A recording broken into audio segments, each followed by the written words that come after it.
What's going on, guys? T-Mart here, and today I am very excited to bring you guys an unboxing video of this bad boy right here, the brand new PlayStation 4 Slim. This was just released today. I can't wait to check it out, see how much smaller it is.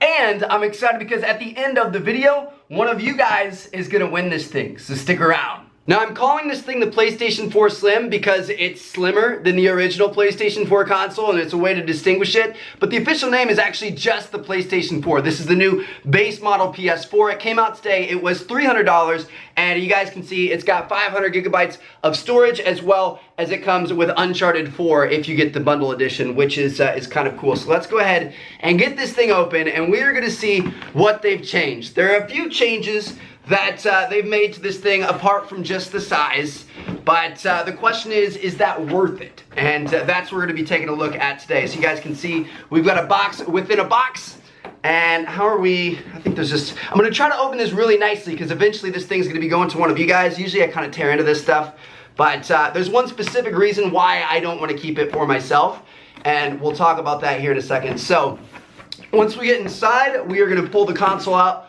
No way. Alright, that thing is tiny. We will be doing a size comparison as well. And alongside with this, we've got obviously instruction booklets and pamphlets. Best place to play. This is probably a code. Nope. No code for PlayStation Plus. That's what I thought it was going to be. It's not. Obviously, Uncharted 4. Again, this is going to be going to one of you guys that wins this console, which is pretty cool. It's a fantastic game if you guys haven't played it. If you want to check it out on my second channel, do it. It's one of my favorite games of all time. Anyway, along with this, there's more in here. I think we want to open up the other side. Just to, yeah, opening up the other side makes it easier. So we have the controller in the top, along with the cables. Now I'm going to leave the cables in there because, like I said, I want to try to keep this nice. They did actually change the controller. I guess we can talk about that first. So it's not much, but they kind of, I'm pretty sure they changed the texture on the thumbsticks. They also changed the stickers that make the buttons on the face right here.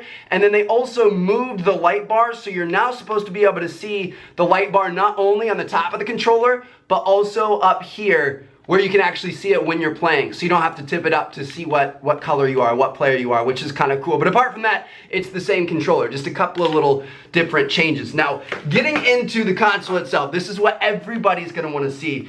I can tell you guys this thing's extremely light. So the main changes for this are that it's 30% smaller, it's somewhere around like 18% lighter, and then it also uses about 30% less power. So it uses less electricity. It's not going to cost you as much to run, which is kind of negligent. I mean, it doesn't cost much in the first place. But what's more important is it actually makes it cooler. So it's not going to get as hot, which, you know, some PlayStations, if you don't have them ventilated properly, can kind of have that happen. But let's go ahead and open this thing up very gingerly, since technically it's not mine. And wow, look at this thing. It is so tiny. Oh my goodness. Now, apart from being smaller, they did change a couple of things. So up here on the front, they actually moved the two USB slots further away from each other, which is convenient for some accessories and peripherals and stuff. They also changed the power buttons. The power buttons on the PS4 are probably my biggest complaint. They're really awkward and they're not well labeled. You can't tell which one you're pressing. They actually changed it so that there's a very clear power button over here, and then next to it is a physical eject button. They aren't touchscreen anymore. Both the PlayStation and the Xbox with their new consoles went from touchscreen to physical buttons. So I found that kind of interesting. And then the biggest thing that they've changed is here on the back. So everything is the same, except they've actually removed the optical out slot, which is the reason why I don't want this console. So with my Astros, I use optical out to be able to get game sound. I think you can hook it up to the PlayStation 4 via USB. You can still get game sound, but that's not the way I have it set up. I have my Astros going to my PC via USB, so they get power and I can get PC sounds at the same time. So it's not gonna work in my setup. So keep that in mind if you guys are thinking about upgrading. On the back here, we've got power aux for like PlayStation Eye and stuff like that, your HDMI, and then your LAN slot. So I found that kind of interesting that they took that out. I don't know why they did. I think that's kind of a down step, but it probably helped them save space and stuff like that. But apart from that, I mean, obviously there are other little changes. It's a lot smaller. Down here in the bottom, we have like X square, square, X triangle, you know, as our pegs. So so it's like kind of like the PlayStation 4 buttons. It's pretty cool. And overall, it feels good. It's a nice matte finish. It feels super heavy. It feels really rugged. I don't know, I like it. It's super light, and I would love to have this sit in my setup because it's so small, but it's just not gonna work because of that aux port. Now, I know you guys are gonna want a comparison, so let's bring out the Mac Daddy OG PS4, the one I've been using since day one and will continue to use. This thing, while already small and almost as small as the Xbox One S, looks like a monster next to the brand new one. Look at those differences in the width. Look at the tops. I'll get some better pictures for you guys to kind of compare these things. But like I said, this thing is 30% smaller, which on an already small console is a pretty big deal. So if you guys don't have too much space in your setup and you really like that nice, clean, simple look, then the PlayStation 4 Slim is gonna be the way to go. Now, what else does this little thing have to offer in terms of upgrades? Apart from the obvious physical things where it's smaller, it's lighter, and it's more energy efficient, there's really not a whole lot that they changed. They did add HDR support, which is nice. Gives you better contrast in your games. The colors are going to pop more. It's going to look a lot better. They also made it so you can stand it upright now, so some people are going to like that for their setups. There's actually a stand they sell separately that will make it super, super solid, so you can do that.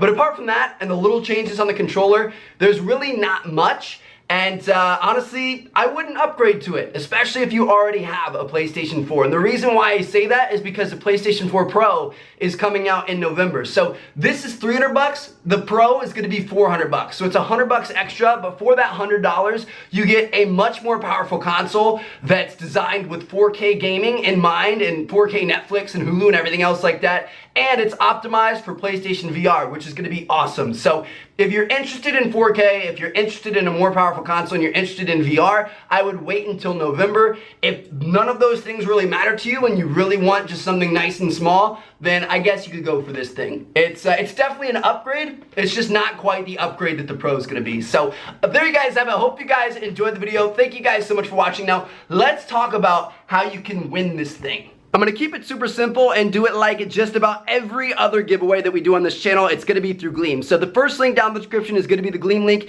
You kind of like sign in and it gives you different things you can do to earn entries. So it's gonna be like subscribe to the T Martin channel, subscribe to the T Martin 2 channel, subscribe to the Trevin Chels channel, follow me on Twitter, that sort of thing. If you're already doing that stuff, don't worry, you just click on the button, it'll see you're already doing it and it'll give you the entry. And yeah, so you can do as many or as little of those things as you want. The more you do, the more entries you get, the better chance you have. And then once it's up, which I'll leave it up for like, I don't know, 48 hours, something like that, couple of days, nothing too long, I can click a button on Gleam, it gives me your email, and then I can email you, I'll figure out your address, doesn't matter where you live or how old you are, you could be in Zimbabwe, for all I care, and I'll pay to ship this thing to you as a thank you for watching this video. So there you guys have it, best of luck to all of you out there. Let me know what you guys think about the PlayStation 4 Slim down in the comments. You guys gonna pick one up? Like I said, for me personally, I'm waiting for the Pro. I'm excited for November. But let me know what you guys think. I'm going to catch you guys later. Thank you guys so much for watching.